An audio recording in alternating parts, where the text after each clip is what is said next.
Sono tante le emergenze ad Agrigento che si potrebbe organizzare una marcia al giorno.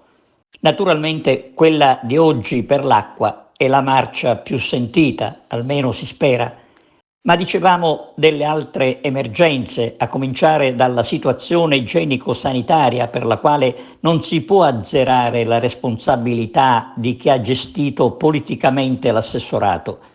La città dal punto di vista igienico-sanitario è allo sbando, con i disagi delle persone che soffrono di allergie a causa proprio delle erbacce ancora lasciate ad agosto a ricoprire strade e marciapiedi. E non c'è quartiere che si salvi. Dal centro alle periferie la vergogna è unica. Di spazzamento manco a parlarne e così si va avanti tralasciando le richieste di intervento che sono decine rimaste sul tavolo dell'ex assessore al ramo.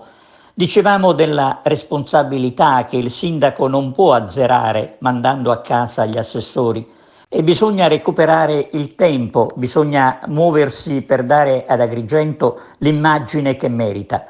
Importante rendersi conto che lo squallore non è solo frutto dei cittadini sporcaccioni, degli incivili che vanno comunque colpiti severamente. Lo squallore deriva soprattutto dal pressapochismo con il quale si amministra o si è amministrato. Ecco, si deve aspettare un altro corteo per vedere la città pulita?